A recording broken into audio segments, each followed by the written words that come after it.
Vamos falar de Kitchen, da Banana Yoshimoto. Oi, eu sou a Cacau Ideguchi, mestre em cultura japonesa. Eu já tô aqui para falar um pouquinho sobre a nossa leitura de outubro no Clube do Livro Japoni, que foi este livro aqui. A versão que eu tenho é a de 95, da Nova Fronteira. É uma tradução indireta do japonês, mas esse ano foi lançada uma nova edição com tradução direta do japonês pela editora Estação Liberdade, e por isso que tem bastante gente falando sobre Kitchen ultimamente, e a gente também não ficou fora dessa, porque a Banana Yoshimoto virou uma figura muito interessante, assim, para quem inclusive está desde o começo no clube. Nós estamos no nosso 4º ano, essa é a nossa 39ª leitura, e todos os anos a gente lê alguma coisa da Banana Yoshimoto, que a gente tinha disponível aqui no Brasil, né? Então, a gente começou com, acho que foi a Tsugumi? Foi a Tsugumi, depois a gente leu os 2 contos da Banana Yoshimoto que a professora Joy Afonso traduziu na tese de doutorado dela. No ano seguinte a gente leu Doce Amanhã, que é uma novela, acho que é uma novelinha, né? Gente, já tô perdida. E aí, finalmente, esse ano, a gente leu Kitchen, que é o livro de estreia dela como escritora.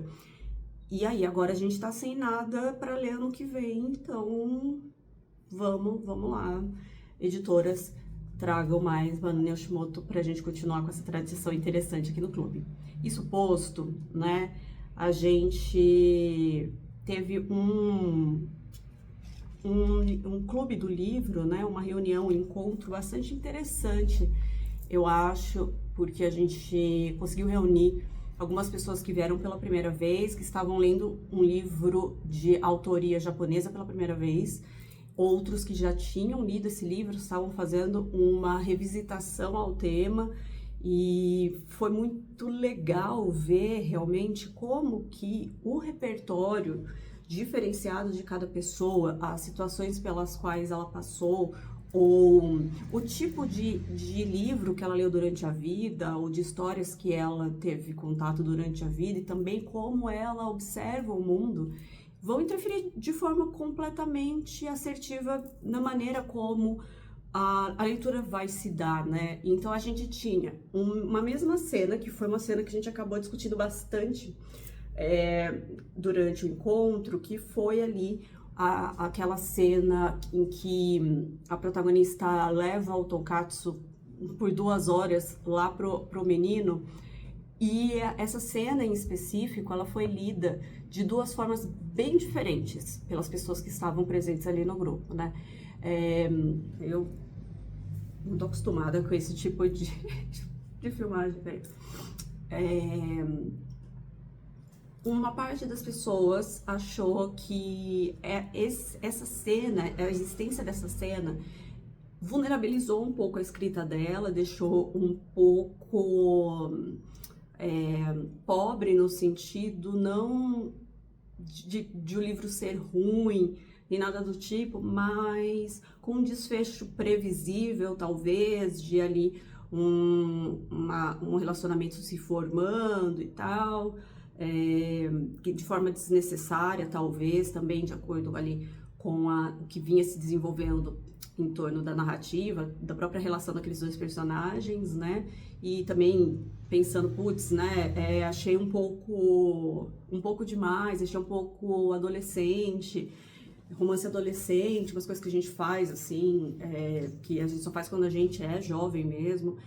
Então não gostei muito. E aí outra parte do grupo achou que essa cena ela era muito essencial, que torceu muito, que achou muito legal ela ter feito isso e que estava muito investido na construção desse romance, mas não necessariamente porque o livro indicava esse romance entre essas personagens, mas sim porque se espera que haja um romance, se haja a gênese de um casal, né, ao final dessa narrativa, que é uma coisa muito comum quando a gente fala de Brasil, por exemplo, que a gente foi muito acostumado, né, assim, muito, na verdade não acostumado, mas eu sinto que a gente foi muito exposto a um tipo somente de narrativa, que ela é muito focada nessa questão mais estadunidense do final feliz. E a gente com certeza foi criado, nossa vida foi realmente muito, teve muito repertório de novela, né? E no final da novela sempre tem um casamento. Então as histórias pra gente no nosso subconsciente, elas eventualmente vão ter o seu fim quando as pessoas protagonistas ali encontram esse caminho pro amor, pro resto da vida, digamos assim, né? Então foi interessante que muitos acharam que era uma cena desnecessária, não gostaram da cena, acharam que não fazia jus ao resto do livro, e outros acharam que não, que fazia todo sentido que aquela cena estivesse ali, já que está chegando no final do livro.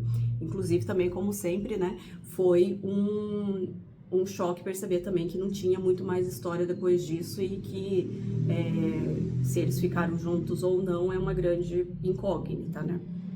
Já na minha percepção, eu tinha lido esse livro, vocês percebem, né, que a minha versão ela é bem antiga, porque eu li já faz um bom tempo, e na época que eu li esse livro, eu era uma pessoa completamente diferente de quem eu sou hoje, e eu tenho a impressão, porque eu não lembro muito bem, assim, obviamente, né, tudo que eu senti a respeito, mas eu lembro que eu também achei desnecessário, porque isso é uma coisa que eu sempre acho, que a relação romântica, ela é uma das muitas coisas que podem trazer felicidade, né, e que é muito ruim quando a gente sempre foca que a pessoa ela melhorou ou ela está mais feliz porque agora ela está com outra pessoa, e eu sinto isso até um discurso um pouco nocivo, né? Um pouco tóxico. Então, eu sei que eu, na hora que eu vi que aconteceu isso, eu já fiquei desgostosa, porque falei, mas caramba, por que que precisa colocar isso? Só que nessa leitura de agora, e ouvindo todo mundo comentar sobre essa cena em específico, é por isso que eu abro o vídeo com ela, eu fiz outra leitura, sabe? E no final eu acabei achando muito bonito, porque eu não estava mais vendo personagens ali contando uma história, né, nas mãos da Yoshimoto, mas sim, eu estava vendo duas pessoas muito deprimidas, um rapaz que simplesmente, né, estava ali completamente sem vontade de viver, dando indicativos muito claros durante o livro ali, durante essa parte do livro, nesse capítulo final, que estava pensando em se suicidar. E a gente vê essa protagonista que passou por algo muito semelhante no começo do livro, que é que todo mundo dá uma passada de pano no sentido de ela estava dormindo na cozinha da avó dela, ali da casa dela, porque ela né, she's so crazy, I love her. Ela é tão doidinha, né, tipo, e aí a comida que vai curar ela, e gente, eu não sinto que é bem por aí. Eu acho que foi drasticamente ignorado o fato de que quando uma pessoa está muito deprimida, ela não consegue fazer coisas simples porque parte delas acredita que ela não tem nem merecimento de ter essas coisas simples. E eu sei que a questão de dormir, do conforto, tudo perpassa muito por esses lugares. Então, quando uma pessoa ela começa a dormir na cozinha, isso não é sinal nenhum de nossa, que personalidade curiosa. Não, é realmente uma pessoa que tá muito, muito deprimida. Não consegue fazer o básico e sente que o lugar dela nesse mundo novo, que é um mundo de luto, onde a única pessoa que você tem viva ainda desaparece e aí você tá completamente só, era aquela cozinha. Então, eu tenho a impressão que Kitchen, às vezes, tem a sua carga emocional um pouco diminuída para um sentido meio feel good, meio sinta-se bem, meio cura, que eu nunca vi esse livro, Comer, Rezar e Amar. Mas eu sinto que parece, às vezes, da maneira como as pessoas referem esse livro, como se fosse um pouco isso, sabe? Tipo, a jornada dessa protagonista para superar o luto através do seu amor pela comida, tipo. Eu não sei, para mim me parece, inclusive, um gesto muito desesperado de manter viva uma última conexão com a avó dela, né? E aquela cozinha onde a avó ficava. Então, é muito bom que a personagem ela consegue transformar esse momento de depressão profunda, de um luto mal resolvido, em algo que vá conseguir fazer com que ela siga em frente, onde ela consiga ter vontade de continuar existindo nesse mundo onde ela tá sozinha. E quando acontece a mesma coisa com esse menino, né, que acolheu ela nesse momento de luto, ele tem uma reação à morte muito diferente da dela. Enquanto a dela foi uma questão bastante depressiva no sentido de lacônica, né, de não sair por muito tempo, de não voltar mais para a faculdade, de simplesmente ficar ali enterrada dentro do luto. Ele já ao contrário, ele começa a beber todas as noites, ele não tá com uma angústia imensa, ele não consegue ficar na casa, né? E vai dando esse indicativo de que ele não tá desejando mais existir nesse universo novo, onde ele é a única figura reconhecível. Então, quando a protagonista, que já está num momento um pouco melhor desse luto, né, que já conseguiu se encontrar dentro desse novo mundo e achar uma maneira de fazer parte dele, ela observa por onde está caminhando esse amigo, ela percebe que ela precisa estar lá. E eu falei muitas vezes durante o nosso encontro que o ato de comer, ele é muito indicativo da sobrevivência, né? Então, quando a gente tá muito doente e as pessoas falam, você tem que comer e tal, porque o corpo, ele precisa de subsistência. E quando você não quer continuar existindo, você simplesmente não tem apetite, você não quer comer e não faz falta aquilo, porque você inconscientemente também não quer existir mais. E um caminho para você não existir mais lentamente é simplesmente não comer. Então eu acho que acaba sendo muito tocante, bonito, quando ela tá ali e ela aprecia daquele tonkatsu que é saborosíssimo, numa portica, às 11 horas da noite, e ela sente prazer naquela comida, ela percebe que ela tá bem agora, que comer se torna de fato uma coisa que tá na vida dela, como e que ela tá feliz em continuar viva para experimentar. E isso é um grande símbolo, tá, gente? Não estamos falando aqui de comida de fato somente.